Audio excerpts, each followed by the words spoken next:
Just all right, people. Your boy man Mike here, the heavy hitters, man. Your boy Kevin will be here soon. Jew, man, introduce yourself to the people before we get into something real important. What's up, y'all, man? Y'all already know it's your boy Juju on that beat, as they always call me. Juju on that beat, man. It's your boy Juju Talks Sports. What's up with y'all, man? Y'all know how we do it every Friday. It's game time now, man. It's week Hey, one. man. We made it through COVID. We made it through so many deaths this year, man. There's been a lot going on this year, but we finally made it to week one of football. So, breath of fresh Hey, air, man. man. Man, look. Hey, man, people can't believe that I get nervous, man. It's like, look, man, this is the first game of the year, bro. I'm a damn mess. I'm a for real. I'm a goddamn mess, dog. Like everybody, man. How many people we got in here? 21 people so far. Hey, man, 21. look. I need to know right now, am I the only one? Put yes or no. Are you anxious? Are you ready about that? Are you anxious about this game, man? We going against the Seattle Seahawks. Just say yes, I'm anxious, man. Look, hey, the hell with that rise up. Are you anxious, man? Say yes or no. Okay, yes or absolute no. All right, y'all anxious, man? Let us know, man. But Let us good know. gracious, oh I feel like man, I'm finna like lace them up, dog. bro, like seriously, man. I haven't. It's just oh, what an energy, man. This energy, the energy. Here he go, man. Yo, Style, yo, man. yo, yo, Hey, yo. man. My bad. Oh. Hey, I had to blow the bathroom up. That was my bad, man. Hey, that's a PG. That's a PG Hey, show, man. hey, You know, hey, I got to keep it real. we live. Yo! My bad, man. What's good, man? Hey, man. No, man. No, for real, though, dog. Like, I've been telling the people, man, like we're nervous, man. Hold on. Let me say this, man. 19 years ago, man. Um, 19 years ago. It really doesn't even. It just seems like it was yesterday, man. That whatever you want to call it, I'll just say a terrorist attack.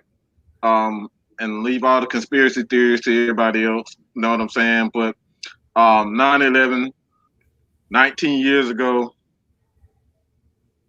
man, this nation was pretty much a wreck. And this is the first time in a while. That was the first time that I've actually seen the country come together the way they did, man. And to wake up that morning, I'm in a dead sleep. It's 8, 9 o'clock in the morning, man. And I get a phone call. I forget. I think it was my homeboy. He called me. He's like, Mike, you need turn on TV. I said, man, what the hell are you calling me 8 o'clock in the damn morning for? It's like 8 o'clock in the morning. Like, turn on the TV. Trust me, turn on TV. Man, the first building was on fire. A plane went through it, and not even a couple minutes. It seemed like a couple of seconds. The second plane went in town. I said, oh my God. That was the first time that I've ever seen anything like that. So man, you guys can tell y'all story about that, but man, we gotta send condolences to all the people and the families who are still, you know, suffering from that terrorist attack. Even like I said, it's 19 years ago. Like I said, man, my aunt has passed, went on past. Since then, she lived in New York, worked across from the building, and like we was calling frantic and scared as hell that maybe she was in that building. So it's like that was a real dramatic uh instance for myself. And what about y'all, man? Jude, Kevin? Yeah, man. I remember when 9/11 happened. This gonna show my age. I was actually in middle school when it happened, dog. And it was crazy because my dad is actually retired Navy. So we were living in Virginia at the time and we lived on a naval base. So my younger brother and sister actually went to the school like right outside the base, like right outside the gate. And like they weren't playing, man. They shut schools down. They called parents to have the kids, go home early and stuff like that.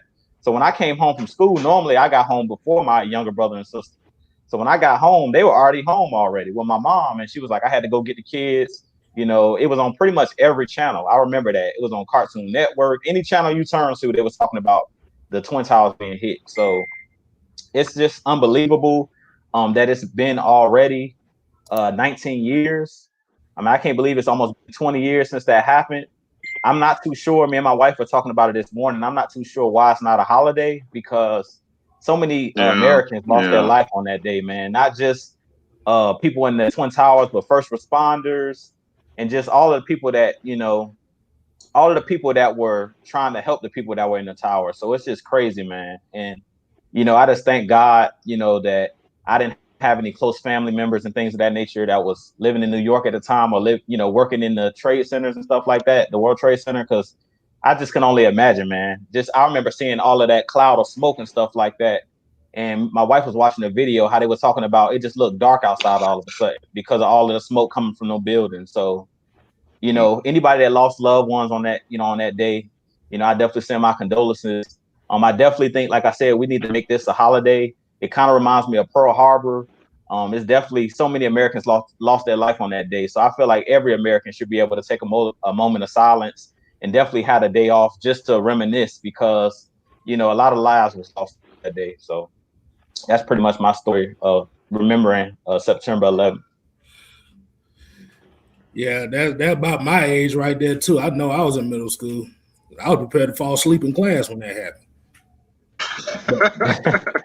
But before I get to my story, I'm gonna say what's up, Anthony Wright. I say what's happening, bro. I know he said what's up, but yeah, I just remember being ready for the lesson plan, and then, like you said, it cut the TV on. We thinking like it's gonna be a new movie trailer out here or something, but it looked that real. Yeah, man. I ain't know there was gonna be apocalypto or something like that, but the way like I said, in the news, it just kept showing and it kept showing, and it was like, wow. And then just looking at the street view of it, it really hit home, because it was like you said, all the smoke and stuff that was going on, and I know it was kind of hard for people to breathe. I think they had a clip of somebody online that jumped from one of the towers all the way down to the street. Just just to try to escape. Well, crazy. I said, wow. Then like you said, Cartoon Network, BET, MTV, they're like they shut all programs down. They're just showing it. It's like, well, we always say, man, you can't take life for granted out here, man. You just gotta live every moment that you can. Yes, sir. Yes, sir, man. It's like I said, man. It's a crazy experience to even just, you know, to live through something like that. And you got COVID, man. It's like anytime they have a situation like this, you know, man, like you said, man, you just got to thank God for, you know, just having your opportunity, just, you know, just to be here for your friends, your family, you know, and not just friends and family, just even a stranger, man. Like, you just got to thank God, man. Like, seriously, you just got to thank God for every moment and live this motherfucker like it is like the last day on earth. You only got one day left. Live that shit to the fullest, man. You know what I'm saying? Don't sit back being scary. If y'all want to do something, get your ass up and get the fuck out and do it. No more waiting, all right? And that is a goddamn plug for the Atlanta Falcons Nation, all right? If y'all little scary asses are scary, take your ass to church, all right? If you think you got what it takes, to do what we doing right now, bring your ass to Atlanta Falcons Nation, all right? Submit your videos. Go ahead and subscribe to Atlanta Falcons Nation, all right? We always willing to help any and everybody. If y'all feel like y'all got what it takes, bro, let's do it. There you go. Let's do it. Submit your videos, man. Like I said, you don't have to have a show. You don't have to have a show. That's it. That's it. All right. That's it. All right. So let's get straight to the goddamn business.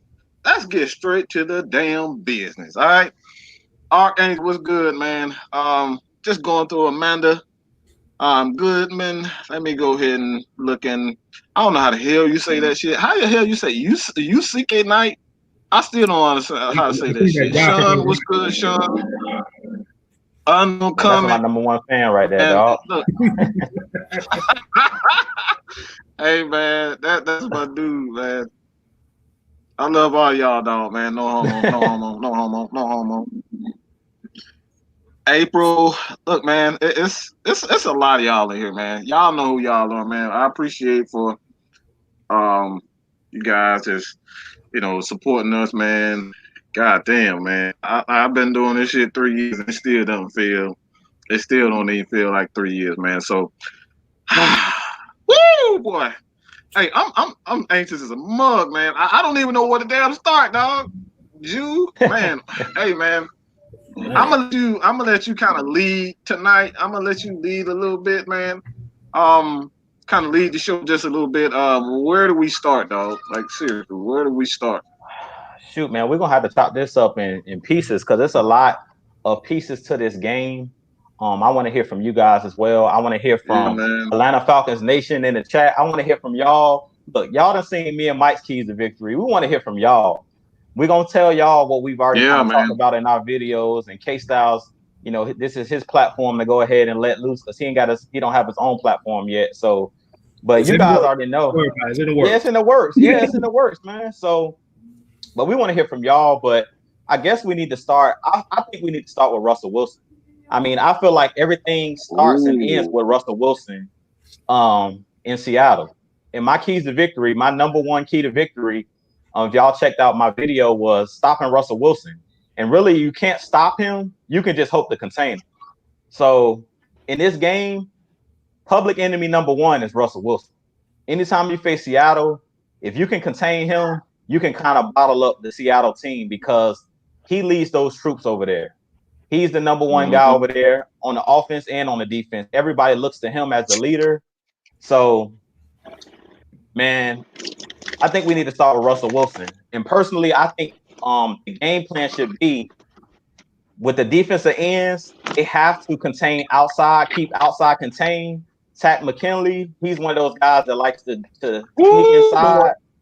And he's going to have to – this game is not about getting sacks. This game is not about getting sacks if you're a defensive end. This game is about keeping contained if you're a defensive end.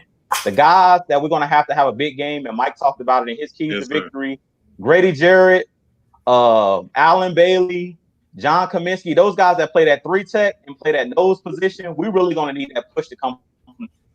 Really need those guys to go crazy and try to basically we got to almost put like a fence or a rubber band around Russell Wilson because when he gets outside, that's when he starts doing this thing for us, throwing the ball down the field. And that's when he puts our linebackers in those cornerbacks in bad positions where they don't know whether is Russell Wilson getting ready to run for the first down or is he going to throw the ball over my head? So if we can keep him in the pocket and kind of keep him contained and get him running backwards because we know Grady Jarrett can bring that pressure from the middle. So if we can keep Takk McKinley on the outside and we get Dante Fowler on the outside, that's going to be big. That's going to be big for us. Bro, what the heck is going on? What we got going on here, man? Yeah, man. Everybody want to message me at the same time, bro. Like, let me mute this. Your boy busy, man. All right, man. They call me the Tupac of Atlanta Falcons content creators. All right, I'm a busy man, man. No, I just totally made that shit up. Don't call me that shit. I see. Yeah, man, but that's where it starts, man. We're gonna have to keep Russell Wilson contained, and we know, like I said, Russell Wilson don't want to tuck the ball down and run, but he will if he needs to. So if Takk McKinley, Dante Fowler, them guys that's playing on the edge, Charles Harris, whoever's out there on the edge, they have to keep contained. They can't allow Russell Wilson to break contain and get outside because once he gets outside, that's when he's a headache because he has the option to run and pass. If you keep him in the middle and you keep him contained, you can get him running backwards. As I was saying, you can get Grady Jarrett and those guys flowing up the middle of that the offensive line, and then that puts pressure on him to run backwards. But if we get guys like Takk McKinley jumping inside and stuff like that, and you create, because they like to do those RPOs as well out of the backfield. So with Russell Wilson, you know how he likes to put the ball in the stomach of Chris Carson, snatch it back out and take off running. And if you dive inside, he can either run outside, he can pass it, or they can do those little boots where they can do like the option style college the running game. So it's so many things you can do off of, and that's why I say Russell Wilson is the head of the snake, because he does so many different things through their offense. So what you think, K-Stlyz? I can say it in one sentence. Prevent the big play. I will piggyback off of what you just said about Russell Wilson and about trying to stop him, because that's where he makes most of his big plays is outside that pocket. And like I said, what I've noticed with them, because like I said, Russell Wilson is one of my favorite quarterbacks in the league. They play a lot of schoolyard ball. They look like Kansas City out there without the speed receivers. Across the board. But like I said, you want to keep it. Like I said, the defensive ends gonna have to mush rush, play contain, keep him in that pocket. Because like I said last time, he can't throw over a fire hydrant. So you better keep his ass in the pocket. Because like I said, if he has to throw over big offensive lineman, that's taking away half his vision right there. So my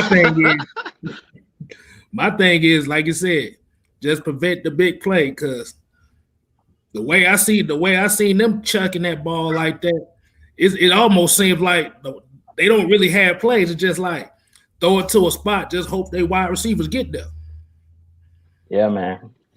And like I said, with the injuries we got at the cornerbacks, hopefully they'll be fine before game time, because you're gonna need all the bodies you can, because DK Metcalf is a big boy. And he started coming on later in the year. Yeah, man. DK Metcalf, Tyler Lockett. Tyler Lockett's one of those guys down the field. He's the guy that Russell Wilson looks for. And another thing that they've kind of talked about this week is the defensive line and the secondary. They have to be on one accord. They have to help each other out. The coverage has to hold up to give those guys on the back end or those guys on the front end, as far as the defensive line, time to get to Russell Wilson. And those guys got to get immediate pressure. I'm hoping that we bring some blitz packages and stuff like that kind of throw Russell Wilson off, because if you give Russell Wilson time, we know in the NFL now you can barely touch him. You can barely touch a receiver past 5 yards. So it's hard once he starts scrambling and stuff like that. That's what makes it tough, because as a defender, your back is turned to Russell Wilson most of the time. If you're in man coverage, and if he gets to scrambling back there, you don't know what you're thinking he's sacked, and he's really back there dancing around, running around, and telling his receivers, go here, go here. He's pointing, and your back is turned to him as a defender. So really, you can't really put that on the secondary. And that's why I've been talking about both ends are going to have to, the defensive line is going to have to help the secondary. The secondary is going to have to help the defensive line. They all going to have to work together. And I also talked about in my video, we're going to have a spy on Russell Wilson at all times. Somebody athletic enough, 4-year little Khan, Deion Jones.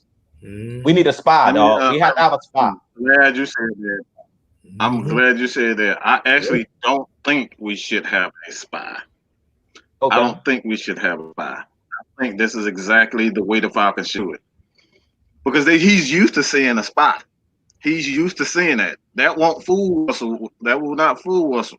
He's used to seeing a spy. He used to seeing a guy in the middle of the field. What I expect the Falcons to do is, you remember overload blitzes? Yeah. Where you blitz guys from one side. I think they should blitz him for the and force him to throw to his right side. Russell Wilson is good when he stops and plants his feet. You can't allow him to plant his feet. He's not like you said. He can't see over goddamn fire hydrant. So if he's on the run, guess what? He got tunnel vision. He only see one side of the field. So I think what the Falcons should do is use the right end, the left end, use him as a mush rush to see, kind of use him. And I think that should fluctuate, whether it's Dante Fowler Jr. Pack. I think they both should kind of come in and to kind of take turns on the right side of the field because Russell Wilson is a guy who can get out. I think they should overload one side, blitz one side, and have Grady Jarrett. It's almost like a stunt. You know what I'm saying? You have Grady Jarrett slant towards. You have the defensive tackle slant towards the right side of the line. You have the linebacker, because they could be using a lot of 3-4 people. They could use the 3-4 as well. That's why you got a guy like Michael Walker. That's why you got Deion Jones and Foyer. You think these guys? You think they're just gonna sit back and just let them not use their speed? They're gonna use these guys. So it's gonna be mush rushes. I think it's gonna be a lot of mush rushes from your defensive end. And they can either mush rush, stay right there, hold a point, or they can stunt off and let Grady Jarrett, kind of go slant towards the side to fill up that void. And then he tries to run. Guess what? You got the defensive end. He can come off the stunt and, basically just have him surrounded. So I think this is something they really need to get creative with the defensive side of the ball. Don't allow like I said, every quarterback in the league is used to a spy right now. That's not going to fool Russell Wilson. It'll fool his little ass here. He'll throw any damn thing. He don't give a damn whistle right there. He gonna do whatever he want to do. But that's not going to fool Russell. It's not going to fool Patrick. It's not going to fool Lamar. A spy is not going to fool him. So you got to get creative with these. And this is one thing too. I always say, people, this is why I fucking hate. I hate when people say Dan Quinn don't know what the hell he's doing. What the hell are y'all talking about? Did y'all see what he did to Aaron Rodgers? Do we got to go back to that again? Every time, the last 2-3 games we played Aaron Rodgers, we got that ass. We got pressure and we knocked his ass out several times. He designed a play. He designed a game plan to knock his ass around every single time. Don't give me that weak ass bullshit talking about the Falcons. Green Bay doesn't have an offensive line.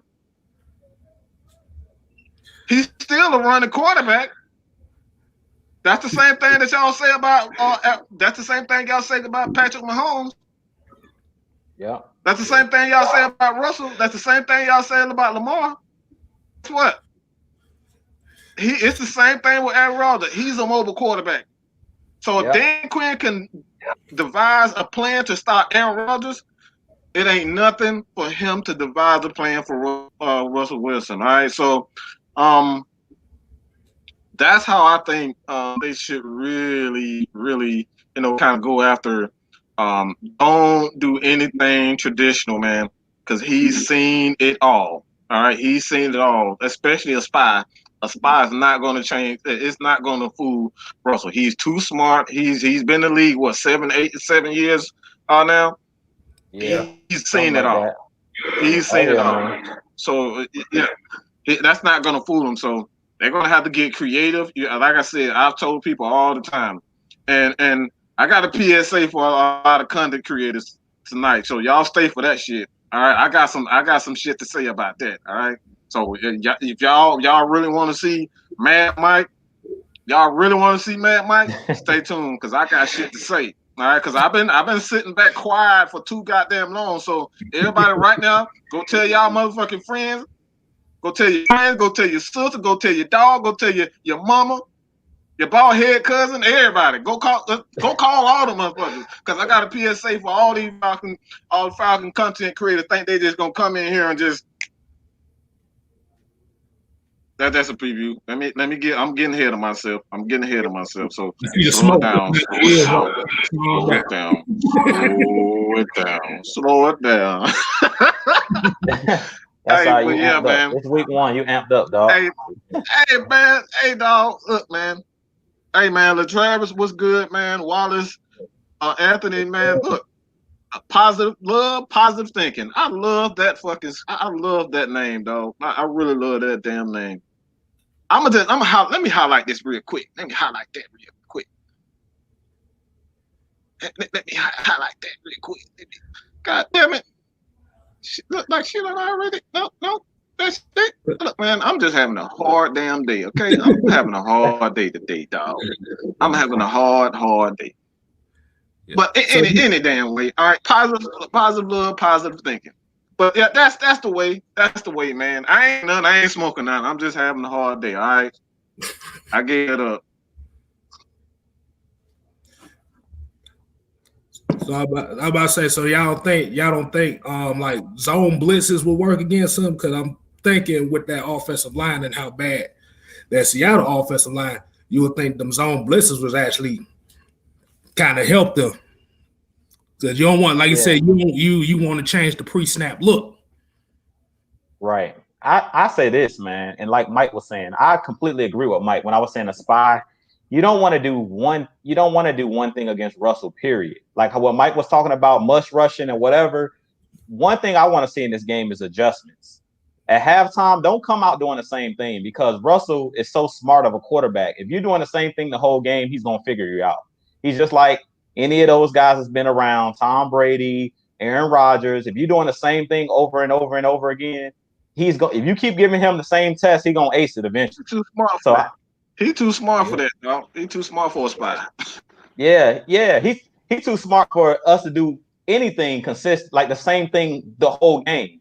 Because they're going to make adjustments to what we're doing. At halftime, if we're much rushing and that's all we're doing, they're going to make adjustments. I talked about it last week that we're going to have to do different things. On one side of the field, we're going to have to be running man. On one side of the field, we're going to have to be playing zone. We're going to have to throw them off, keep them off balance. And that's the most important thing is keeping Russell Wilson off balance. Blitzing, showing blitz, and don't blitz, you got to keep him on his toes. Because if he gets comfortable, it's a wrap. And that was our problem last year. We talked about it last week. That quarterback got too comfortable against us last year because we would sit back in our cover 3 and just say, okay, we're going to let you have the underneath instead of mixing it up. It's nothing wrong with running cover 3. The problem with running cover 3 is if you're going to do it all game. Mm-hmm. That's the same thing with Philly. Yes, Philly we all know when you play against the Eagles, they're going to zero blitz you all day long. That's all they do is blitz. And that's what happened last season, week 2. Blitz. Yeah. Matt Ryan and the Louisville coming. They said, okay, y'all can keep blitzing us. They do it. We're going to throw this bubble screen real quick to Julio because we know once Julio get one-on-one with anybody, it's Waffle House time. Yeah, man. Jet Jones. Yeah, man. So we're going to have to mix it up. Yeah, it's a lot of variables. Which one offensively, Ken? Like offensively, how do you see, how do you see the game plan going against that defense of Seattle? It's like this is not the same. Look, let me say this though. I'm gonna say this first. All right. Let me say this. Jamal Adams can kiss my ass. All right. I'm not scared of him. All right. The man was in New York. He's the only bright spot in New York. So, of course, he's going to look a lot better than what he is because he's the only person there. It's like having a team full of – look, we're just going to say this. We're just going to say this right now. I know this might hurt a lot of Hawks fans' feelings. It's just like having – it's just like having Trae Young and the Hawks with a bunch of scrubs right now, man. That's what it is. That's Jamal Adams. He got traded for a reason. I'm not saying he's a bum, but why should we fear Jamal Adams? Like, seriously, why should we fear him? What is he great at? He's a very good safety. He's good at a multitude of things, but why should we fear him? Why should we fear, like, if anything, we should fear a guy like Earl Thomas. He's a guy who he is a ball hawk. He can read a quarterback. He can bait quarterback. That's not Jamal Adams' strong point. So I've seen a lot of people like, oh, they just got Jamal Adams. Well, I'm more in fear of KJ Wright and Bobby Wagner than I am Jamal Adams. So let me know what y'all. Let me again, Kevin. Let me know how the Falcons, attack that defense. Attack Jamal Adams. Like I think Hayden Hurst will have a big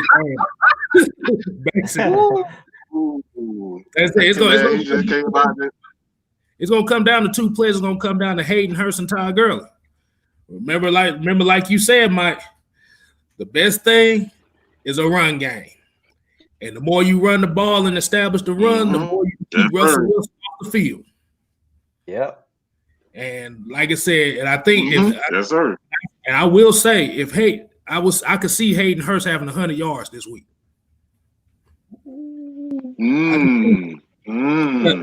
Ooh, that's a hot take, boy. I like that take. Hey, I'll eat crow on that myself, but like I said, you can't really double nobody. And then, like you said, with that athleticism that Hayden Hurst has, you got to account for that. If you don't account for that, he's going to tear your ass a new one. It's going to be the booty warrior all over again. But I definitely don't think they. Go ahead. No, I said I don't think they like my take on Jamal Adams. Fuck him and fuck y'all too. If y'all don't like what the fuck I said, fuck him. Y'all sound like some goddamn Tom Brady apologists. Fuck him, Jamal, healthy, fucking whatever the hell. Fuck him. There ain't nobody scared of his ass. He got to worry about Julio and he better worry about really ass zooming past his goddamn ass, breaking them goddamn ankles. That's what he better worry about. The hell I'm worried about him. I'm sorry ass cornerbacks they got. The Jamal Adams. Better worry about Julio. We got some monsters, but we got some monsters at receiver. That's what I'm talking about. Like the hell with like this is what pisses me. I'm sorry, all over the place. I don't know why I got so much energy right now, but this is what pisses me off. Hey man, I'm just out for no fucking reason right now, man. Man, maybe it's just football season, man. Hey, that's what it is, dog. Maybe that. Hey man, it's football season, bro. Like I'm like, look. We got some. I think people are really underestimating Calvin Ridley and what like this dude. I think this is what's really, really wrong with a lot of people. They are really, really underestimating Ridley. All right, they really underestimate. This dude is an absolute monster when it comes to running those routes. We've seen a couple of routes. We seen a couple of plays from AJ Terrell, but they did not show him getting his ass burnt on a couple of plays against Calvin, Mr. Ridley. Ridley was giving his ass the business, okay? Not business, the business. He giving him the goddamn business. So if that is Calvin Ridley, and you seen what he's done to safety, you seen what he's done to some of the best corners in the league. They tried to put a little Marshawn Penalty more on him. No, he broke his fucking ankles. He broke what's the other one that came from New York? What's that sorry ass corner, Mr. Eli Apple or whatever the hell his name is? He broke his ass too. Like Calvin really is an absolute monster. And you put Calvin Ridley and Julio together. Come on, people. Let's stop. I ain't worried about no goddamn Jamal Adams. He better stay on his goddamn feet when you worry about them two monsters. And that's all I got to say about that, man. Yeah, man, I agree with you, Mike. I'm not too worried about Jamal Adams. To be honest, a lot of people talk about our defense, but I think that Seattle's defense is going to take a step back this year. And for the mere fact that I don't think that defensive line over there in Seattle, I don't think that they have the pass rushers that they need. A lot of people are forgetting they lost Jadeveon Clowney. Yeah. I'm not huge on Jadeveon Clowney as far as when he was coming out. He was supposed to be the Chase Young back then. He was that guy they kept showing the one hit he made in college against the Michigan Wolverines in the backfield when he demolished that running back. They kept replaying that over and over again. But I really think that they're going to struggle on that defensive line. They don't really have that premier pass rusher like how we got the Dante Fowlers and the Tack McKinleys. They have a bunch of no-name guys. When I was doing my video, I'm like, who do they got on their defensive line? Other than Puna Ford in the middle, like they got some decent defensive tackles, but they have no names up front. They got Bruce Irvin, but we've seen Bruce Irvin when he played for us. He washed up at this point. I'm sorry to say it, but Bruce Irvin ain't the Bruce Irvin of 7-8 years ago when he was playing with the Legion of Boom. Bruce Irvin is washed up. So I'm like, they really don't have no pass rush over there. And we all know if your defensive line is not holding up, and we all know that we got some dogs on the offensive line. Caleb McGarry, Chris Lindstrom, them guys are coming in the second year, and them guys were looking good in camp. We all know that we got Todd Gurley, and they were interviewing him this week, and we already know Todd Gurley just faced Seattle twice a year for the last, 4 or 5 years since he's been in the league. So he's used to playing against Seattle, and he's had some big games against Seattle. So I really think that, like you said, pick your poison. It's basically whose defense is going to be able to make plays, because I feel like both offenses are great. Like both offenses are high powered, but on the defensive side of things, I think that our defense surprisingly has more playmakers. Can I just be honest? I mean, they got Bobby Wagner, they got KJ Wright, they got Jamal Adams, but they don't have, their corners are suspect. They don't have anybody really on the defensive line, no big names. We can match up with them. They got Bobby Wagner, we got Deion Jones, we got Casey on the back end of the ball hawk. We got, you see what I'm saying? We got AJ Terrell coming in. So we got just as many playmakers. We got our Jamal Adams and Keanu Neal. And personally, I feel like Keanu Neal is a better player. And to me, that's not a hot take. To me, when Keanu Neal is healthy, he's just a watered down version of Keanu Neal, to be honest. So I feel like all these people that's pumping up Jamal Adams, I mean, to me, he's just a linebacker, real talk. When I watch him play, he plays like a linebacker. If you watch when he played with the Jets, he's not really a guy that's great in coverage. He's a guy that likes to play up around the line, and he's that intimidator. That's why they wanted him, because they don't have Cam Chancellor anymore. So he's going to play that Cam Chancellor role at box safety. That's all he is. He's not a ball hawk. You're not going to see him get 10 interceptions in a season. He's one of those guys. If you remember last year, his highlight of the season was taking the ball out of the New York Giants quarterback hand and taking it back for a touchdown. And if I'm not mistaken, I think they say he led the Jets in sacks last year. So that should tell you he's not somebody that's a ball hawk. He's a guy that they use for blitz. He's basically a glorified linebacker. Man, that's some WWE type shit. That's some WWE fucking flag football shit. Grabbing the ball. You gotta get out of here with that bullshit. Yeah, man. Corey, let's hold up. 1 second.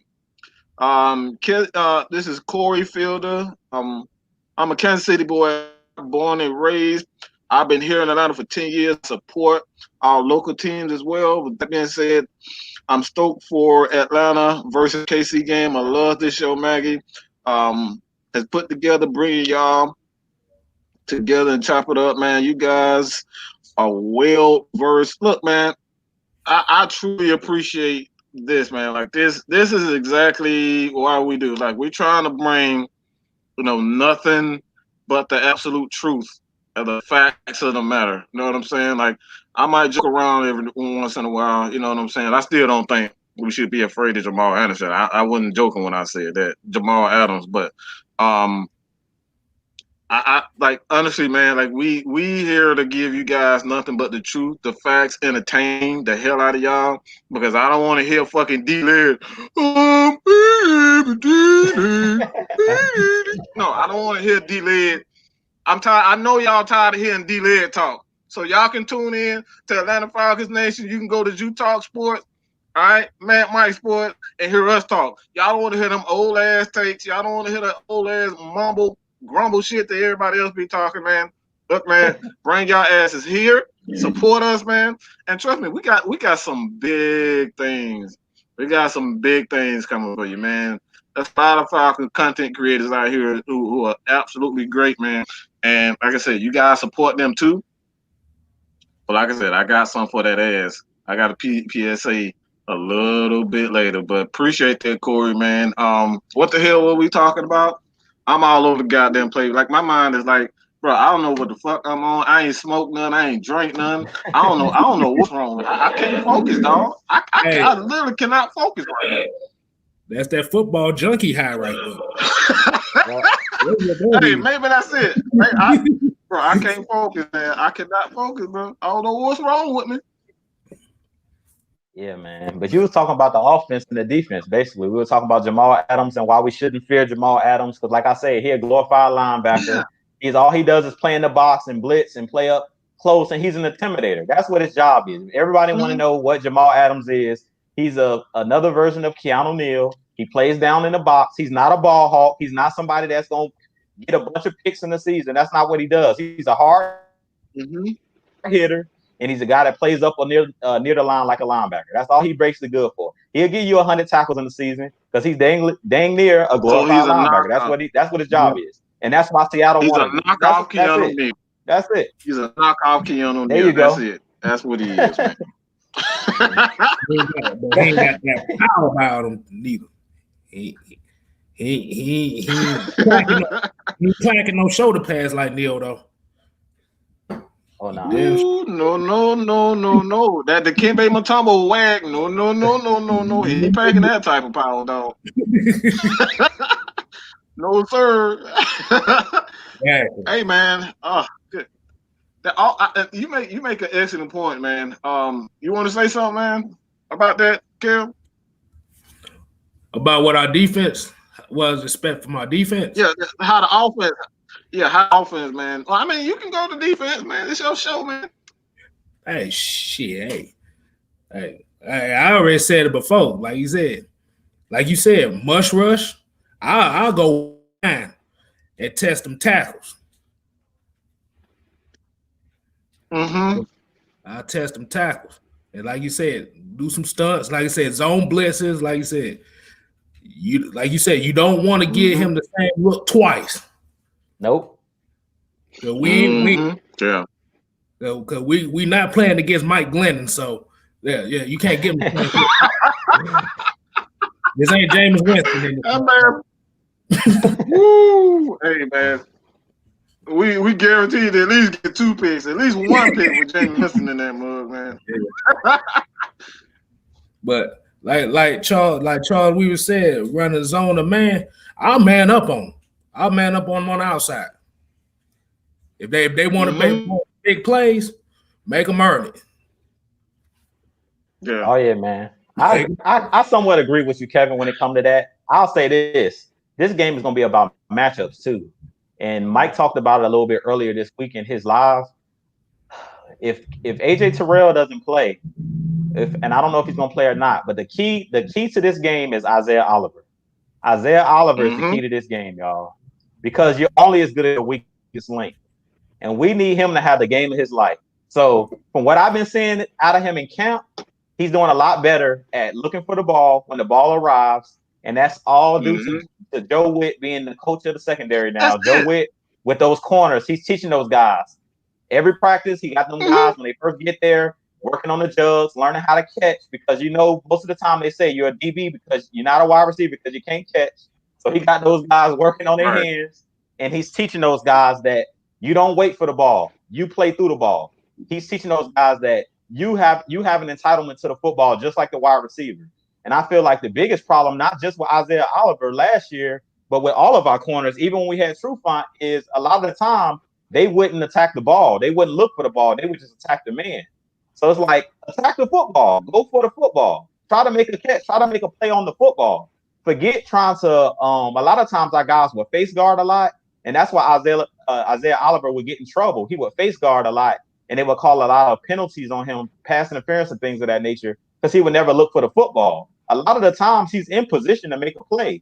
Same thing with Devondre Campbell when he was here. A lot of times he was in position. They just weren't looking for the football. So I feel like the biggest thing that Joe Witt is bringing over to this secondary is for these guys to look for the football. So when Kevin was saying play man-to-man, I would play zone and man-to-man. But on Isaiah Oliver's side, he need all the help he can get because they match him up man-to-man against DK Metcalf or against Tyler Lockett, who's a speedster. That makes me nervous just for the mere fact that Isaiah Oliver, he's one of those corners where if he gets beat, he doesn't have a foot speed to catch up if he gets beat. So he's going to need somebody over the top of him sometimes so he can be confident. So early in the game, I wouldn't put him on the island by himself because Isaiah Oliver tends to kind of shrink when that pressure gets on him. Last year, he kind of shied away from the moment at times. And that's one thing I love about, to me, AJ Terrell. It seems like because he played at Clemson, he played against the top wide receivers. When players made plays against him, it didn't faze him. It's like, okay, you got me that time, but let's go back, let's run it back, let's do it again. Isaiah Oliver, to me, kind of held his head down last year when plays were made. So we're only as good as Isaiah Oliver because it seems like he's going to be the guy on the outside. Yeah, we do got Darqueze Dennard that they can throw out there on the outside, but without Kendall Sheffield, who was in a walking boot this week, which I don't think he's playing at all this week. So we're kind of short-handed at the corner position. So Isaiah Oliver, we're going to need him to have a big game. We're going to need him to be technically sound. We don't need him to necessarily get an interception. We just need him to play within himself. Be confident, be aggressive, but play smart. Because Isaiah Oliver, to me, he's a solid corner. He just has to get that confidence. So early on in the game, I hope that they don't go for a streak pattern or a 9 route where he's one-on-one. Because if somebody catches a deep pattern on him, sometimes he tends to fade. His confidence tends to fade. So I hope that he's ready to go. I hope that Joe Witt got him ready. And if he ain't ready, pull him out and put Dennard on the outside. I don't care. We don't have time for we don't have no time for holding your head down. This is live bullets now. This is no longer training camp. So we need everybody to come out and play their A game. So we're only as good as our weakest link. And to me, the weakest link on that secondary is Isaiah Oliver until he continues to develop. So what you think, Mike?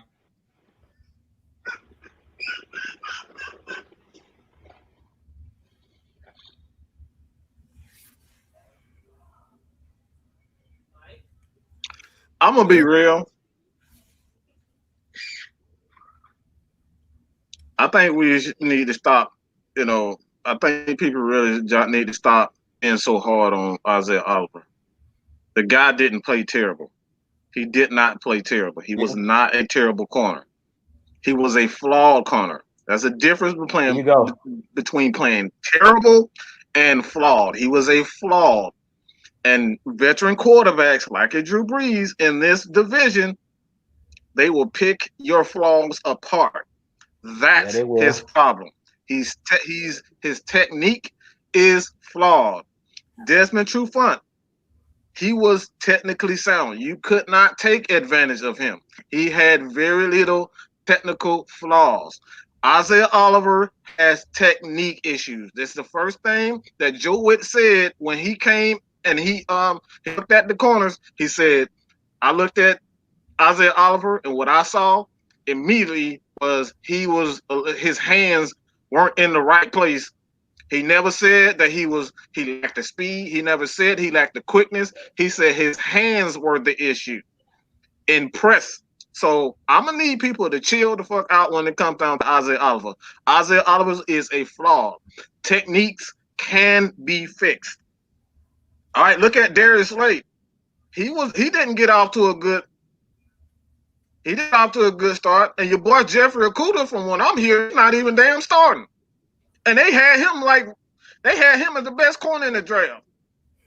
So these corners coming out of college, if you're not playing against elite talent, I still think it comes down to technique. You're not going to get those, like in the NFL, they're going to pick up every little small technique issue in your game, and they're going to exploit that shit. The way Isaiah Oliver repeatedly, I've seen the film. You guys can check it out yourself. You can see it in the highlights. Isaiah Oliver, the way teams took advantage of him was those fade throws over his head because he didn't get his head around quick enough, and he was already beat off the ball, off the jump. That's his issue. Once he fixed those technique issues, but his pressing, he's gonna be great. The guy has, he got fucking long ass monkey fucking chimpanzee arms. You know what I'm saying? Like, that man can hang from fucking trees with them big ass long ass arms. You know what I'm saying? Man. Like, look, the man can speed and he got long ass arms. So I don't think he's a bad corner. I honestly think right now, I think he's best equipped to be the number one corner for the Atlanta Falcons. Everybody who know me, I'm not gonna give AJ no fucking love. I don't give no goddamn rookie any love. Why the fuck should we respect him? Why the hell should we respect AJ? Because he look. I don't give a damn about that. That's training camp.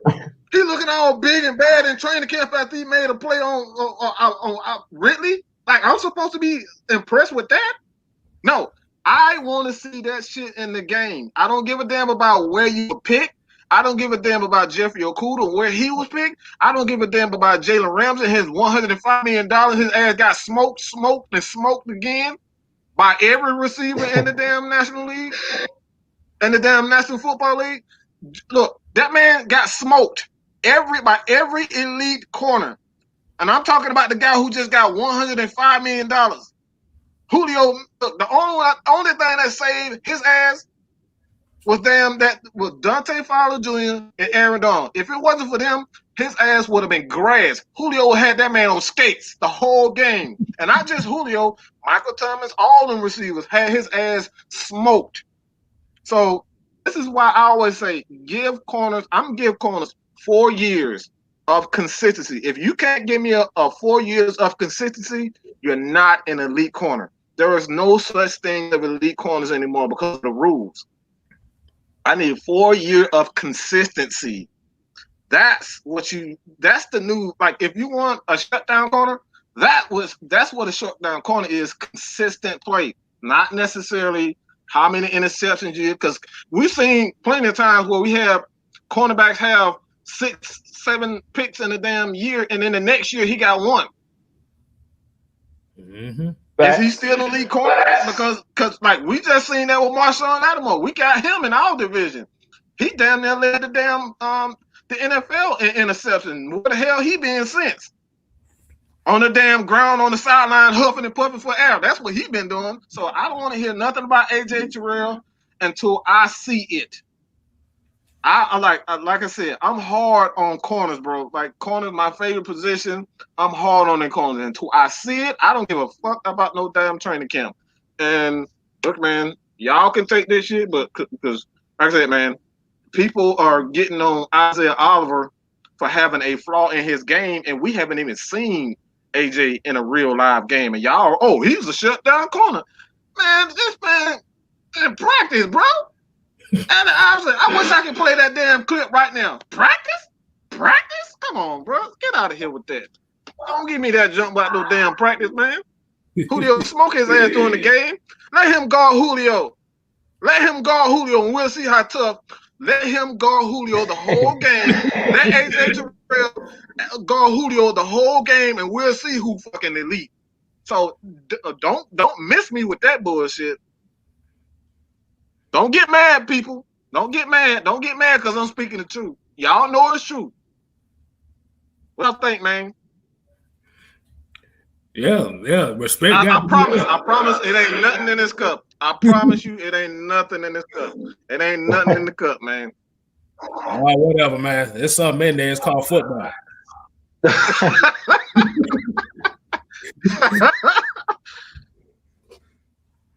Who gets the first sack this year? That's a good question. Ooh, y'all can take that. Ooh, yeah, y'all take that. Ooh. I might want to make a wild guess. I'm gonna go a little different. Y'all go ahead. Let y'all know. I'll let you start it off, man. See what you got. Hey, man. Hey, you know who I think it's gonna be? It's gonna be crazy as hell, man. I think what's going to happen? I think Grady Jarrett, I think Dante Fowler Jr. and Tack, they all gonna get immediate pressure, and Tyler Davis is gonna end up getting the fucking sack, bro. Yo,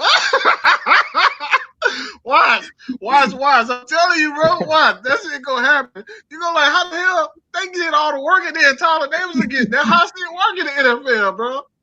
That's how it works. I mean, you look at Agent Claiborne. Everybody like, how the hell he get 6 sacks?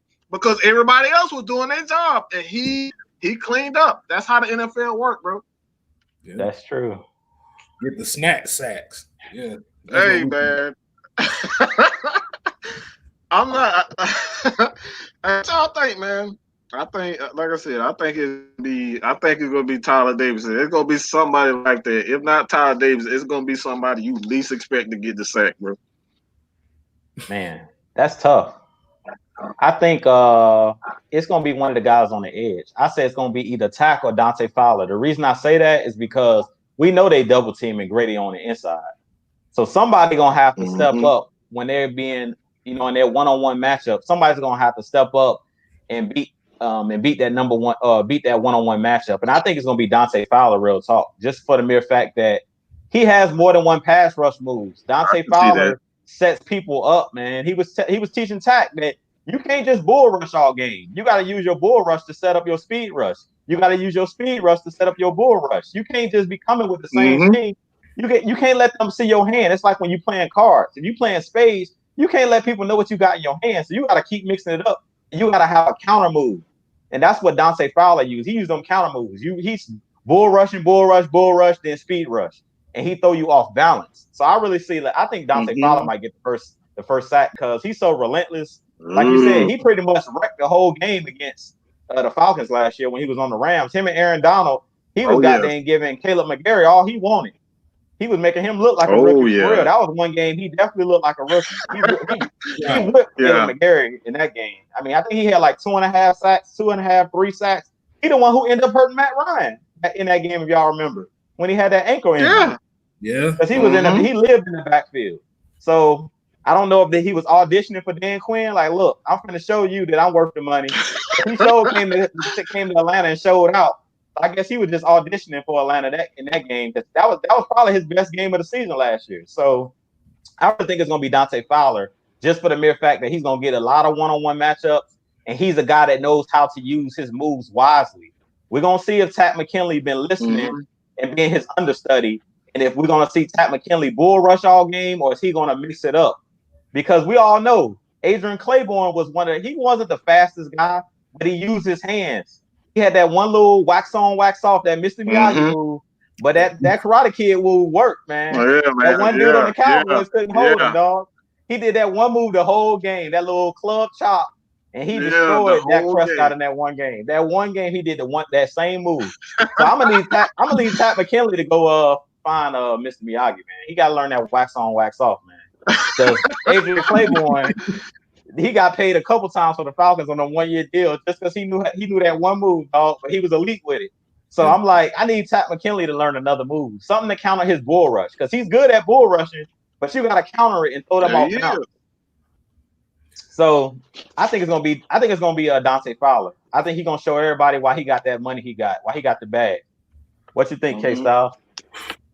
I'm gonna go with kind of how Mike set his up, but I'm gonna go mine a little different. I'm gonna say Keanu Neal get the first sack of the season. That's a good one. Ooh. Oh, that's a good one. Yeah, you got me. You got me with that one. I kind of like that. I kind of see it. I can see that happening too. Cause like you said, you got that 3 safety set now. Like you said, Keanu Neal now is the big nickel linebacker safety. So he gonna be in what does it say? The boogeyman coming for that ass. Yeah, he want to prove he still got it. John Wick. John Wick, man. Exactly. Hey man. I like that. I can definitely, because I said I was gonna say that PSA for later. Yeah, but don't do it, man. I'll just say this. I'll just say this, man.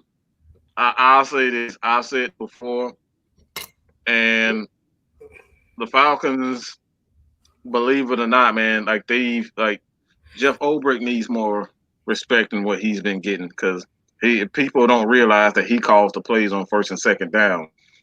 And if you don't get stops on first and second down, it don't matter if you even get the third. Like, you may not even get the third down. So you need to call the right plays on first and second down in order to get the third down. You know what I'm saying? So Jeff Ulbrich, he does a great job of mixing the plays and mixing the formations early in games. And like that's right there is where you set the tone for the defense.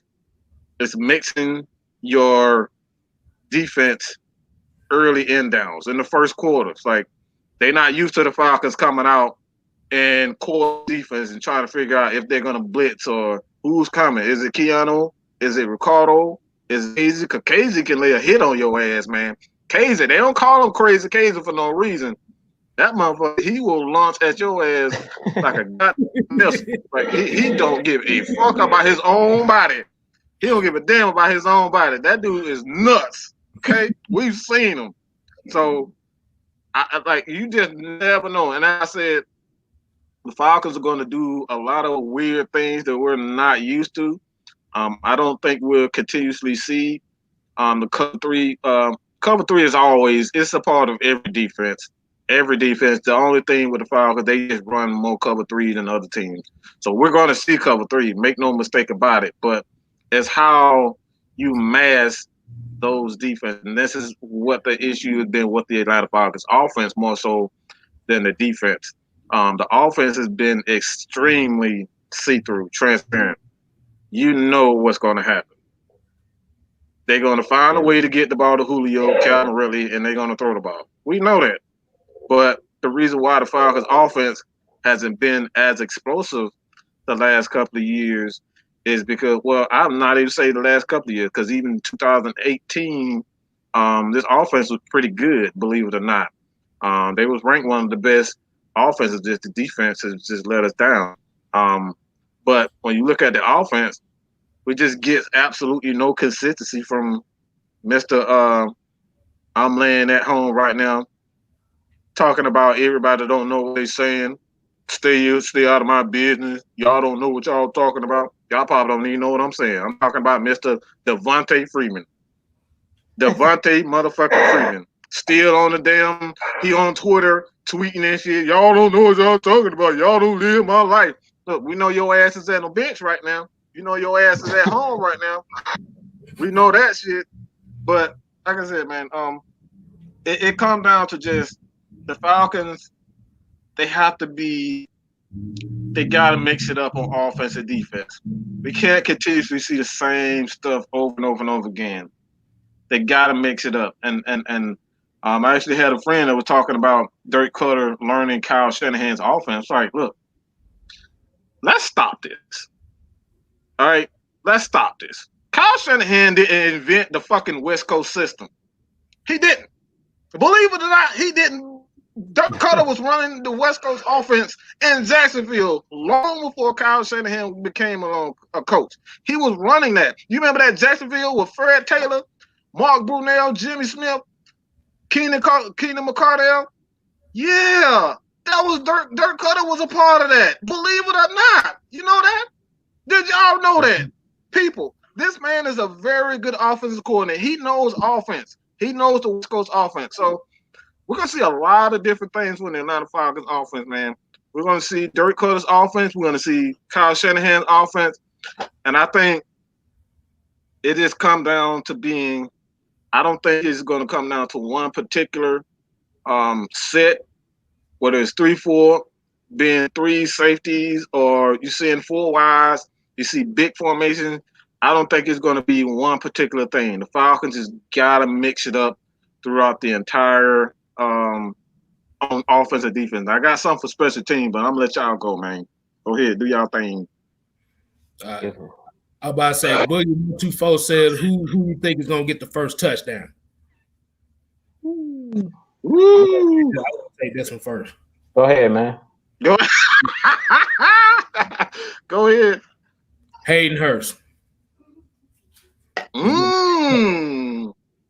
Cause he gonna blow by Jamal Adams. Like he gonna blow his ass out the water. Hey, I like that, dog. He might get his ass for about 35, 40 yards. Ooh, man, that's a good one, man. Hey, I'm telling you straight up, man. It's gonna be Calvin. It's gonna be Calvin Ridley for me, man. I think Calvin Ridley, like, hey, look, bold prediction. Calvin Ridley having 2 touchdowns in this game. I'm telling y'all, the first one might be a double move because the corners, I think the guy's name is Flowers. That's on the other side. How we talking about Oliver? Yeah. They have Shaq Griffin or Shaquille Griffin, and he's good. He's solid, but the corner on the other side, Flowers, he's suspect. Yeah, he's suspect. And we all know that Calvin Ridley is the number 1 receiver. Yeah, he's the number 2 for us because we got the best receiver in the game. We got the GOAT playing at that, Julio the GOAT. So on any other team, Calvin Ridley's the number 1 receiver. So I'm telling y'all right now, Calvin Ridley gonna have 2 touchdowns in this game. He gonna go over the top on somebody, and he gonna get by that number 2 corner, Flowers, whoever covering him. He gonna get by somebody. He gonna get loose, and when he get loose, they're gonna be in trouble, man. He could easily have over 100 yards in this game. I easily see it because you can't double team everybody, and they're gonna have to double Julio. And with Todd Gurley back there in the backfield and him sucking them linebackers up with that play action, I'm telling you, it's gonna be a shot to Calvin Ridley over the top, and it's gonna be pretty. Yeah, somebody gonna be eating his dust. I'm over here. They call it fly red for a reason. I'm over here salivating, though. I'm salivating over here, man. Hey, man, I'm salivating over here. Do you know why? It's because I think Falcons are going to set a tone, dog. I think what they're going to do, they're going to give us a heavy dose of Todd Gurley on that first time, and we're going to smash a motherfucker in the mouth. I really think they're gonna set a tone with Todd Gurley early in that running game. Right? People are gonna think we're gonna come out and pass the ball to Julio, pass the ball to Todd Gurley, pass the ball to Hayden Hurst. And I think they're gonna come out and set the tone early, set it early that we're gonna play power, physical football. This is not the same Atlanta Falcons. We in that black, we got new jerseys. This is the new physical Atlanta Falcons. We're going to come in and punch their ass in the mouth, and we're going to beat one of the most solid teams in football. They're going to set a tone early. Like I said before, we already know that Matt Ryan, as long as he's healthy, he's going to give us 4,000 a year. In his sleep. In his sleep. He can do that. Oh, by the way, bitches, all you bitch ass Matt Ryan haters, newsflash, Matt Ryan needs how many yards do you know? 3,900 yards to pass. Something. Yeah. Who? Yeah, man. I thought it was like 37. To pass whom? To pass Peyton Manning. Hey, man. It's 39. 39 to pass Peyton Manning as the all-time, the quickest quarterback, the most yards in 13 years. All right. The most yards, 13-year history. Not one quarterback has ever done that. Not that old prissy ass Tom Brady. Tom Brady never did it. Warren Moon never did it. Dan Marino never did it. It's yours truly. Your boy stays healthy. Guess what? He's going to be one. He's already one of the all-time greatest quarterbacks. I don't give a fuck what nobody say. He's already an all-time great. Period, point blank. There's nobody who's done it like Matt Ryan outside of Peyton Manning. No one. When it comes down to these numbers, no one has done it consistently like Matt Ryan. From the very beginning. My boy Travis said this shit on the other day. On their extra point. This man threw a fucking touchdown his very first pass. How many quarterbacks have you seen do that? A touchdown on their not first drive of their career, the first fucking pass of their NFL career. And why are we still, seriously, why are we still doubting this man? The man done won he done won Offensive Rookie of the Year. The man done won Player of the Month. God knows how many freaking times. 500 yards passing in a game. Julio, 300 of them. How many times are we going to doubt this man? So as long as the Falcons has Matt Ryan, I'm not concerned about the passing game. The Falcons need to come punch Seattle dead in their fucking jaw. Like Mike Tyson say, everybody got a plan so they get punched in the mouth. And then it's going to have the NFL scrambling trying to figure out how the hell we're going to stop. Oh, shit. Did y'all see that? Ty Gurley had 150 yards for the Falcons. How the hell we going to stop this team? That's how you set a tone. That's how you scare the NFL. Game fucking one. I want to see Dirk Cutter say, guess what? Y'all think I'm going to come out this bitch passing. I'm going to trick y'all motherfuckers. Hand the ball off to Todd Gurley. Hand the ball off to Todd Gurley. Hand the ball off to Todd Gurley. Play action. Hit Hayden Hurst. Play action. Hit Julio. Run that bitch to get in the red zone. Hand it to Todd Gurley, touchdown. That's how you set a fucking tone. That's how you change it. That's how you win over Falcons fans immediately. Exactly. Immediately punch their ass in the mouth. That's how you do it. And that's what I'm looking for the Falcons, man. I completely agree with you, Mike. I completely agree. Like you were saying, we're going to come out with Todd Gurley. I agree with you. We go run the ball, punch him in the mouth, run the ball, and then hit him over the top with Calvin Ridley. That's what I think is going to happen. Because they're going to suck them guys up. And Bobby Wagner is going to come flowing downhill, dog. Jamal Adams is going to come flowing downhill, getting ready to, he going to be salivating. Then he coming down here to get Todd Gurley. Next thing you know, here comes Fly Red flying down the sideline, wide open, dog. I'm telling you, that's how it's going to happen. Them guys, because if Todd Gurley's getting those 5-6 yards a clip, they're going to have to load the box. They ain't going to have no choice. And then once they step up, that's when I think we're going to hit them over the top. So I don't think it's going to be just a spread offense and we just throwing it all over the place. I think they're going to establish the run. And once those guys see, oh, man, we're getting gashed, because a lot of people don't realize, I think Seattle was like one of the worst teams last year in stopping the run. I seen something like they were ranked in the 20s last year in stopping the run. So that's critical. If you can't stop the run, you're in trouble. And how we're talking about Seattle, that was one of my keys to victory for us as the Falcons. How you were talking about, you hit on this a little while ago, Mike, and I kind of wanted to piggyback on it when you were talking about being able to get them in third and long situations. I think we're going to have to do a good job in this game on first and second downs of making sure we limit how many yards they're getting per clip when they run the ball.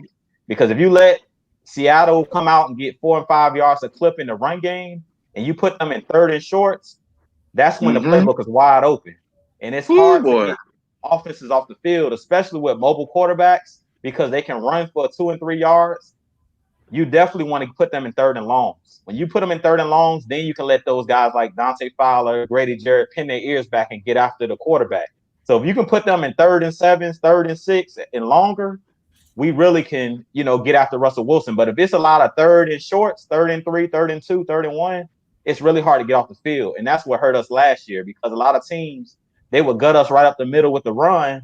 And on third down, it was a lot of 3rd and shorts. It was 3rd and mediums, 3rd and 4, 3rd and 3 and lower. And when it's those short 3rd downs, your playbook is wide open.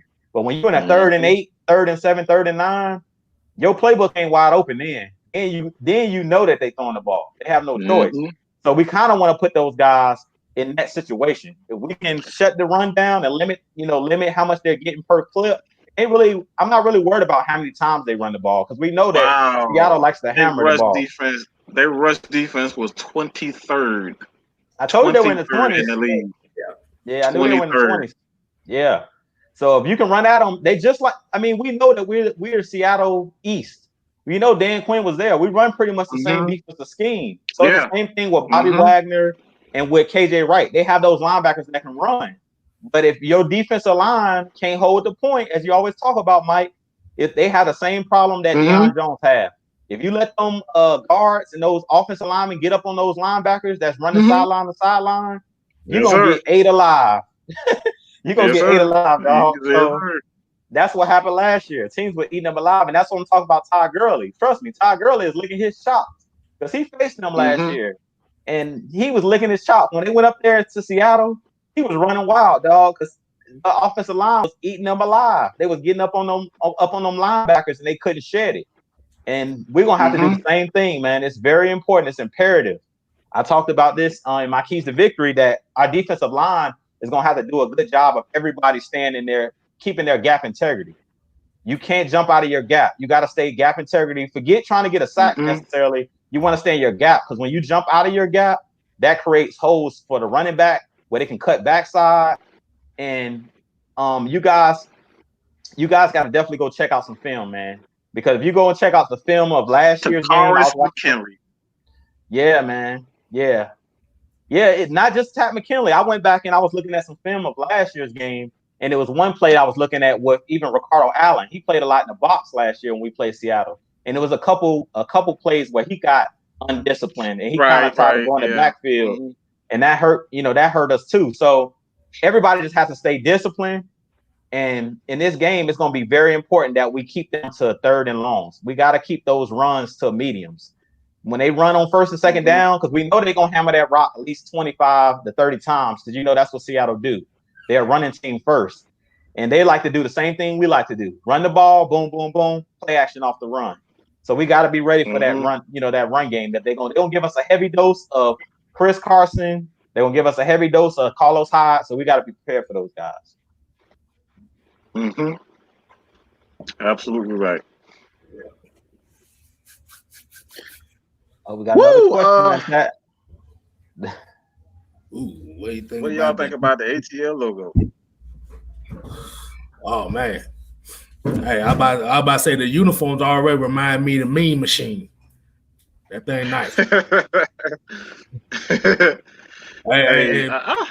Hey, look, if nobody know what Mean Machine is, like I said, that's one of my favorite movies. God damn it. Mean Machine. Yeah. Exactly. That's why I say I think that's how I feel like they're gonna play this year. It does. Mm-hmm. It does. It does look like that. I don't know, man. I like it. I just wanted black. I just needed black back. You know what I'm saying? I just had to have black. So as long as I got what I wanted, I'm good. I don't give a damn about the logo. As long as we got black, all right. We had to get back into black. Back in black, man. I feel good about that. So I like the red jerseys. I think I like those too. The white's real hard. Like they did a good job with the jerseys, man. Like they really did. They gave us exactly what we wanted. They gave the fans exactly what we wanted. So I'm satisfied with everything, not just the logo. I'm satisfied with everything, dog. Yeah, man. Black stuff. Predictions, man. Predictions. Woo, man. I hate scoring predictions, man, because I'm the fucking worst fantasy football player in the United States, man. I'm absolutely horrible. I'm horseshit when it comes down to fantasy football. I suck, okay? I absolutely suck when it comes down to predictions. I suck when it comes down to scores. I suck. So I guess I'm forced to say this. I'm going to say it's going to be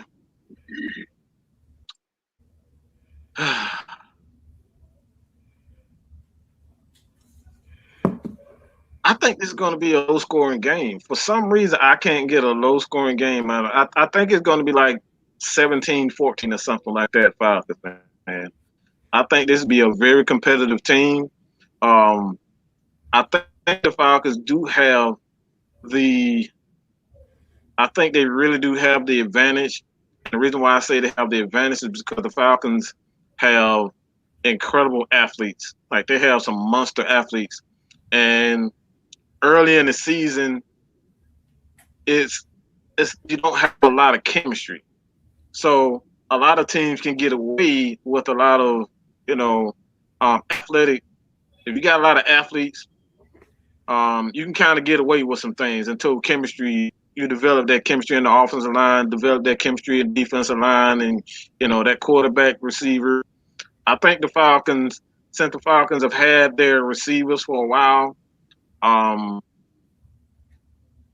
defensively for the most part, they know each other on the defensive line. So it's like they have athletes, and I think early in the game, the Falcons are going to be able to score some points, and you're going to see these guys kind of get in a rhythm before Russell Wilson and those guys. Like, I just don't believe in anything defensively in Seattle. It's like Shaquille Griffin is a pretty good player.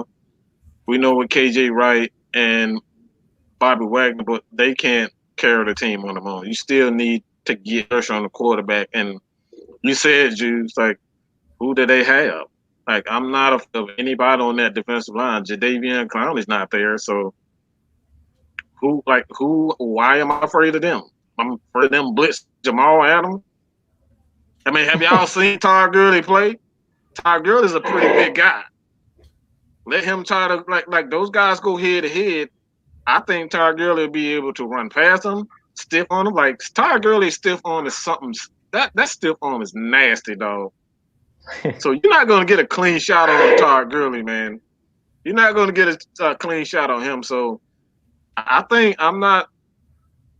Everybody afraid of Seattle because of Russell Wilson, and I'm just not. I'm just not afraid of him. Like I'm seriously. I'm not afraid of Seattle. I can say I could be afraid of a Kyle Shanahan 49ers team because they have a good defense and a running game, but I'm not afraid of them. I mean, we even told we pretty much beat San Francisco. So if we beat San Francisco, I think we can handle Seattle. So, and San Francisco, that's a well coached team. It's a well coached team. So I'm just not afraid of them, man. What you guys think, man? What's the score, man? By the way, I said 17-14 Falcons. 17-14 Falcons. That's my prediction. You want me to take this one, Drew? Yeah, you got it. Man, please. I'm not good with prediction. If I was good at prediction, I'd have won the lottery by now.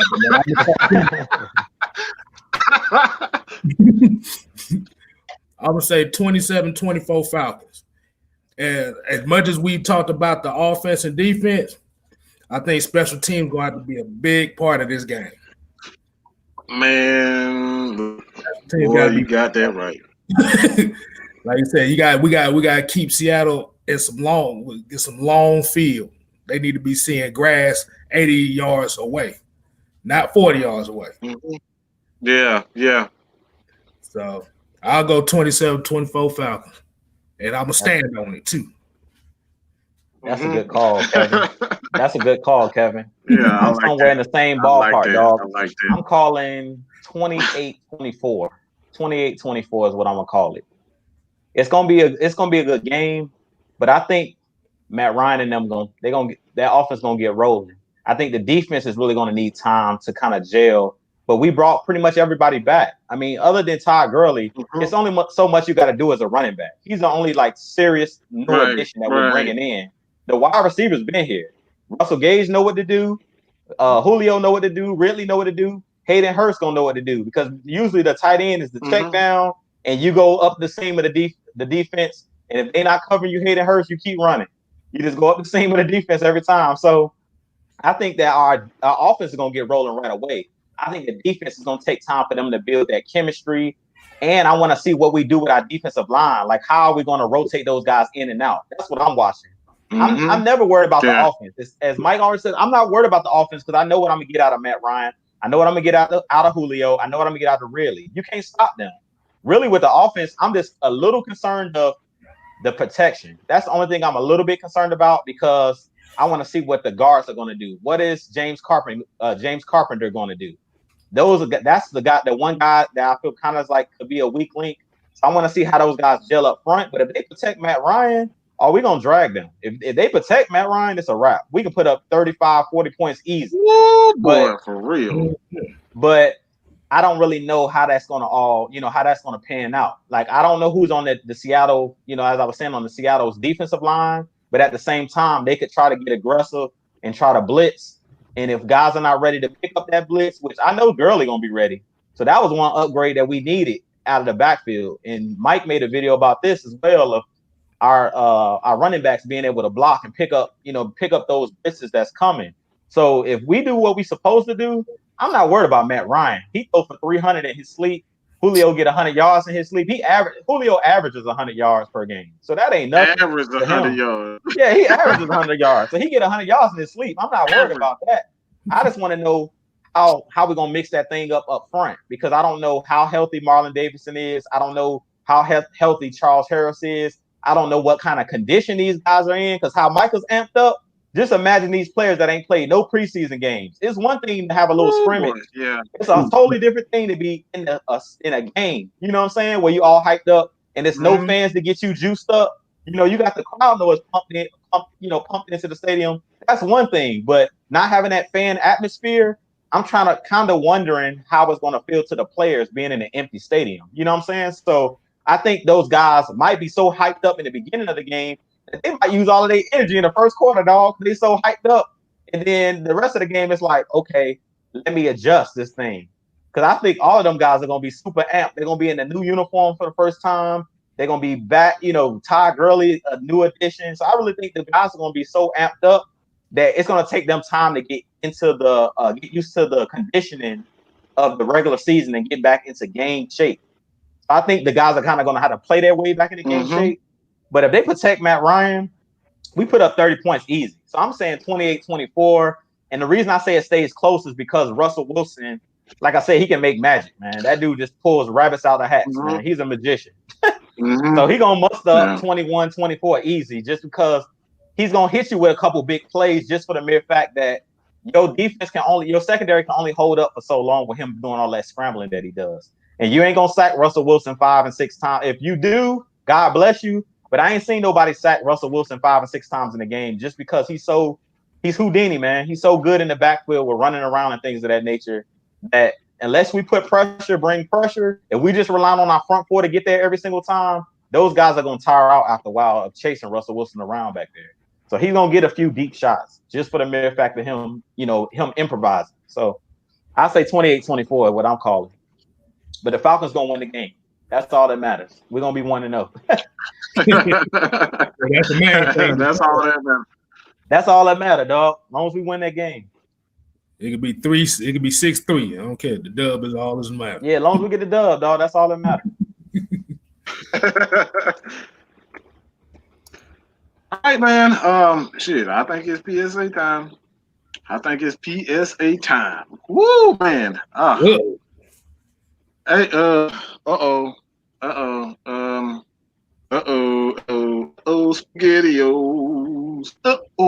Y'all remember that commercial? SpaghettiOs. It sound about good right now. Hey, man. Look, I'm gonna let y'all go, man, because like this is like I need full attention on what I got to say about them.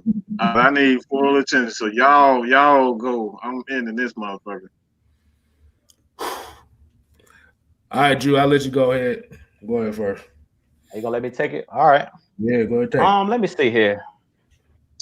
I think where I want to go with it is just the appreciation for running backs. If you guys watched the game last night, the kid out of LSU that played for the Chiefs, Edwards Clyde the Glide.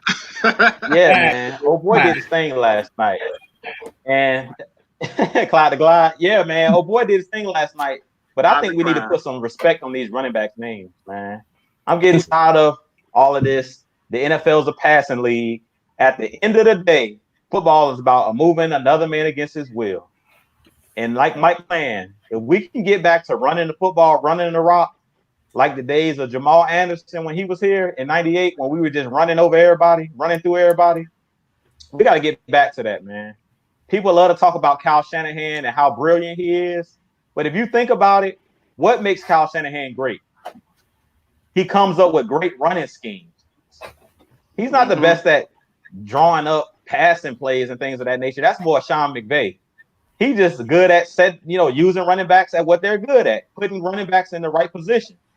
And I just feel like the NFL, the value of the running back position, I think running backs really get disrespected.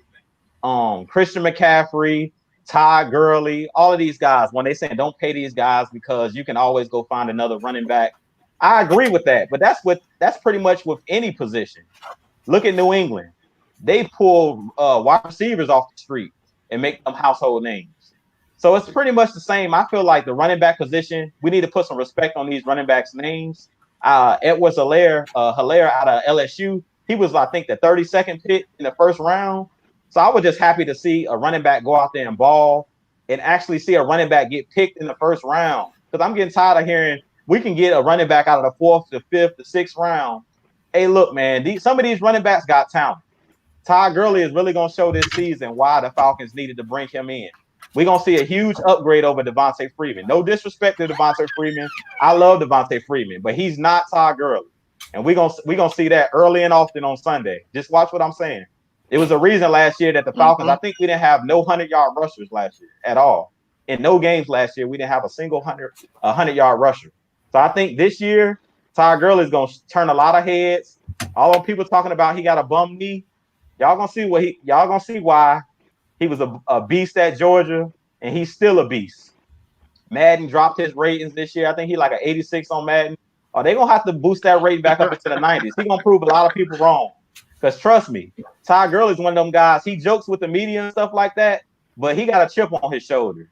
The Rams felt like he wasn't worth it, and they just moved into a new stadium. But trust me, he got a chip on his shoulder. He finna show everybody. It's a reason why Julio pulled up on this to this man's house and say, "Look, come to Atlanta, come play with us. We need you, dog." He went in. Julio don't talk a lot, but he went and recruited that man for a reason. You don't. And you guys gonna see that. Yeah, he don't talk a lot, but when he do, you better listen. And he knew Ty Gurley got a lot left. So a lot of people that's thinking Ty Gurley is washed up and he got a bum knee. Last time I checked, I think Ty Gurley's only 25. He still got a lot of juice left in them knees, man. So he's one of those guys that he's playing dead on you guys. Watch what I say on Sunday. A lot of people their eyes are gonna be open. It's a reason why Matt Ryan said when they went up to the stadium for that scrimmage, and he talked about Ty Gurley turning it to another level. When them bright lights come on, certain players take it to another level. Y'all gonna see why Ty Gurley was an X factor when he was on the Rams. He gonna bring that same as Shannon said, keep that same energy. Oh, he gonna keep that same energy on Sunday. Y'all just watch. That's all I'm gonna say. We'll put some stank. Hey, man. Man. All right. Go ahead. This mine is gonna be a little bit more serious, and it's dealing with mental depression and all this stuff. Cause I know y'all done heard Skip Bayless talk out the side of his ass about Dak Prescott. Mm-hmm. And I don't know if a lot of people don't know. Forget that Dak Prescott just lost his brother not too long ago. Yeah, man. And you got guys like this telling him you don't need to air out your depression on air just because you're a quarterback. You got to remember, these football players are not machines. Like I said, we're not machines. We are supposed to feel certain ways.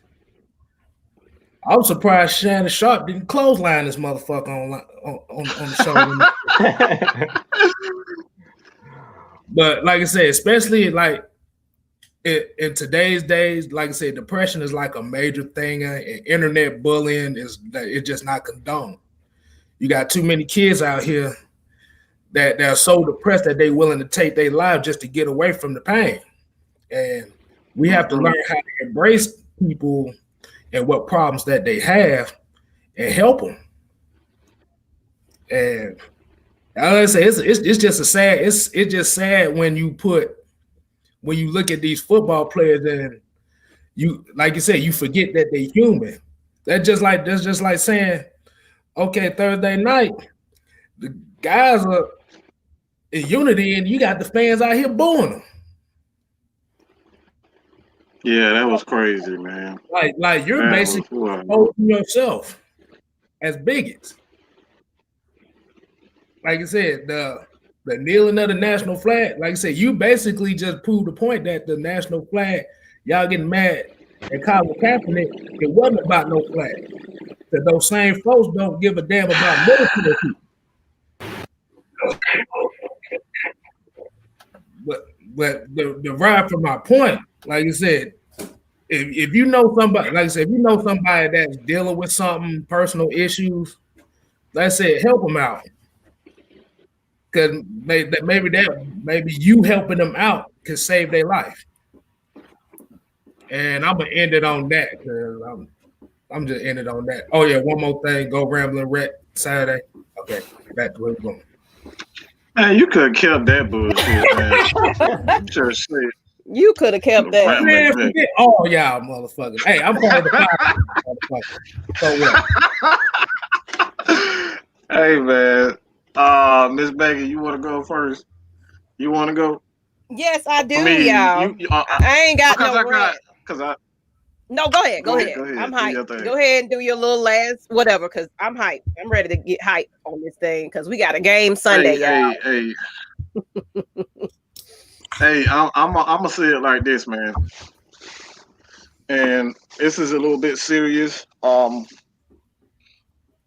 it's serious from a standpoint of I don't think a lot of people understand the work. Like, people like myself, Maggie, Jew, Lieutenant Dan for unintentional grounding, Top Billing. You got Voss Lombardi, Feline Sports Podcast. Like, man, we give our lives. Like, we literally lock ourselves in the room a lot of time to give you guys content. All right. We love doing this. This is what we love to do. And we do this for y'all.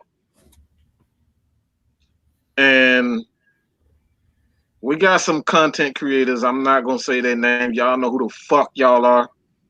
Y'all know who the fuck y'all are. And I'm going to just say it just like this. I'm not taking this shit no more. I'm not taking it anymore. What we're going to do from here on out, we're going to respect each other's craft and each other's hard work. That's what we're going to fucking do. And why I mean by that, if you know deep down in your heart that you or whoever came with an idea, give the motherfucker the proper credit to cite him. Don't just take it as if you came up with it and then get on a live show and then take hold of credit. Oh, I did this, I did that, I did. No, everybody can tell you that when I am on my shows, I cite Jew, I cite Dan, I cite Aaron Freeman, and Aaron Freeman and I, we don't see eye to eye. We don't always see eye to eye.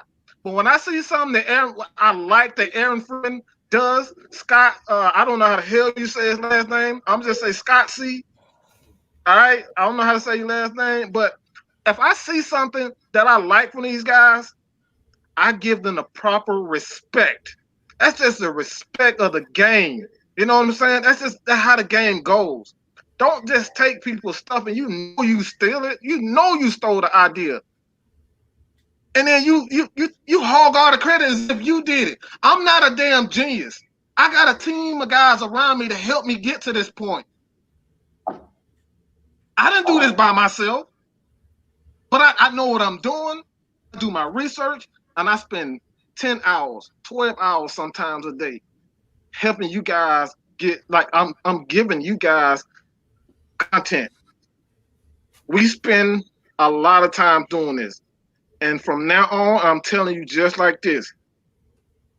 I am no longer faking it. I'm calling your asses out. If I continue to see it, I'm calling your asses out from here on out. And look, I ain't gonna. I'm gonna just end that because I might say some stuff and that shit might end up on, and the police might get involved, and I don't want to get 5-0 involved. But I'm gonna say it like this, man. Y'all ain't gonna keep stealing from us and then hogging all the credit as if y'all did it. I don't. All my stats, y'all can tell me. I when I make videos, I take screenshots of people's stuff and I give them the credit for it. I help everyone, anyone I can. I help anyone that I can. You got 3-4 people. We got a team of players. We got a team of people. Man, Mike don't do all this all by himself. Lieutenant Dan helped me to become a film guy. Pat, the real Patman. This guy teach me how to look at stats and how to break down stats. I didn't learn this shit on my own. I had people to help me. So when I see people take your shit and then hog it as if they came up with the ideas, I got a big problem with that. What we gonna do in Atlanta Falcons content creators, man, we gotta start respecting each other. We don't respect each other. And that has to end. If we want respect from ESPN, we gotta start treating each other right. We gotta start treating each other right and start hogging all the fucking attention for yourself. So with that being said, man, look, man, like I said, I don't want to say no more, but I'm really getting pissed the fuck off. And when I see some shit on people's channels, and then they hogging all the glory. It's like, motherfucker, I just saw you a couple of days ago on Twitter saying that, my idea was stupid, and then you get on the fucking live and say, oh, guess what? I told y'all I did this. Man, look, y'all know who it is. Y'all know exactly who it is. I ain't gotta mention no names. Y'all see it. Y'all see it, bro. Y'all got we gotta hold people accountable for their actions. We gotta hold people accountable for their action, bro. And like I said, we work our ass off. We work our ass off to give you guys the content and to help each other. You know, like I said, Miss Maggie, man, Lush Exchange, Talks Sports, Kevin AFN, man, he got his own time to come. We work hard on our shit, and we're just not gonna let nobody sit back and take all the glory for some stuff that we putting together. Like that ain't happening, man. If we can't do it together, you damn sure ain't gonna steal it. You damn sure ain't gonna steal it. And that's all I got to say about that, dog. That's a PSA. Shit is about to get real from here on out. And that's all. I'm gone, dog. I promise you that. You'll have some problems for me. Yes. Well, on that note, you guys, guess what?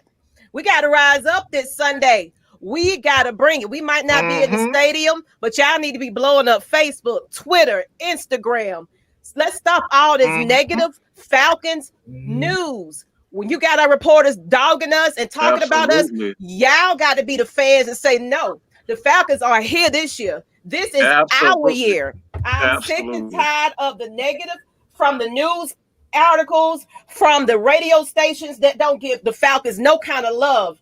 We are bringing Falcons positive content. I want to see the fans show the fuck out. That's what I'm saying. Show the fuck up, y'all. We got to show them that we are the greatest fan base there is. I'm tired of everybody sleeping on the Falcons. Whatever's going to be happening, y'all got to support your team, be behind them. Stop getting in these players' inboxes. I'm serious. We need to be behind our team. Stop calling out our players. Support them. You know, hype them up, because guess what? They ain't have to get out there and risk themselves and lives to put on a show for you guys. So I want y'all to come with it. You know what I'm saying? Please. And whoever this is, hater Keish. What's up, Keish? Whatever, Keish. I see you, girl. You're New Orleans Saint. I ain't giving shit about Saint loving ass. Don't you know what? Loving ass. Oh, Saint loving ass. Keish, you know what? Keish, just for that, you can come on the show for the rivalry game week for New Orleans Saints. I want you to come on and talk that shit. I'm calling you out, Miss Ma'am. Okay. I'm calling you out, Miss Ma'am, because you bringing it. You bringing it today. Let me get my hype on while you hating. I'm just saying, the Falcons are going all the way this year. I have confidence. We look good. We look like the old team. So you know what? You know, I'm excited. As long as we can stay healthy. I'm a little nervous, but that's all right. You know what I'm saying? We're going to get out there. We got Gurley now. You know, we got some, and Julio ain't missed a beat. Matt Ryan ain't damn getting no older. He just looking better and better and better. Y'all going to give my man, Matt Ryan, the recommendation that he needs. I'm sick of it. So let's go, y'all. I just want to get hyped. We got a game this Sunday. I'm excited. Hey, man. Hey. I was about to say, did you go to the Derek Moore School of Motivating? Hey, she on it, boy. Hey, she on it, bro. Hey, man. That's what football season do to you, man. But it's all love, dog. Like, seriously, man. That's why I try to help all Atlanta Falcons content creators. But look, man, I'm one. Look, man, if I see you on the street, I'll say the same thing to you. You know what I'm saying? I ain't trying to take that route, but like, we got to start respecting each other. You know what I'm saying? Respecting each other hustle, because y'all don't realize how hard a lot of people work on this stuff.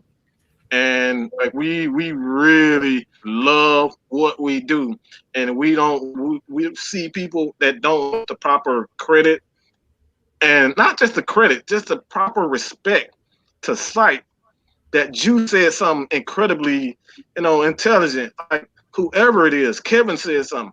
Give him the proper credit to say, look, man, I heard this from Jew, and Jew make a lot of sense. How fucking hard is that? Like that's the thing, bro. Like, that's what I'm talking about. You know what I'm saying? I don't need to be praised. Hell, I'm cocky as it is. All right. I'm fucking conceited. I got a huge fucking ego. Ain't nobody gotta tell me nothing. But you gonna respect our hustle. You know what I'm saying? You gonna respect our hustle. That's all I'm saying, dog. So, man, I don't want y'all to go and, I don't want nobody going in, ruin somebody, downvote their videos. Man, we just gotta demand respect where it's due. That's all I'm saying, dog. So, with that being said, if ain't nobody else got nothing to say, man, we can end this. I got one more thing. I got one more thing to say. And this is something what the fuck all the Patriots fans that's been talking shit for the I mean, seriously. Man, hey man. What the fuck? Oh my god. Yeah. Like I said, I would respect you if you said you was the fan of the player, but don't act like you the fan of the team. And once the player's gone, you ain't talking with the team no more. Yeah, man. That's just like how the so-called Chicago Bulls fans of the 90s was. Yeah. Yep. It disappeared, dog. My last word would be stop dick riding. I'm a Falcons I'm a Falcons fans for life. Players come and go, baby. Exactly. Yes, sir. Exactly. Absolutely. We got $40. We can get some more hoes. I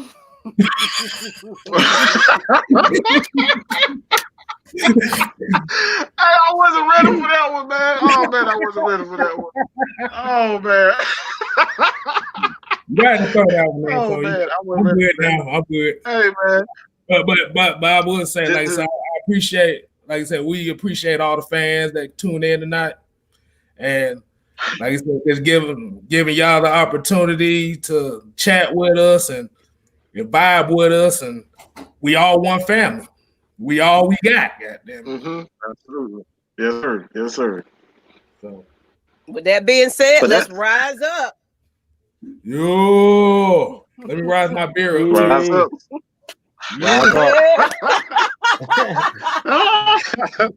And we out. Man. Peace.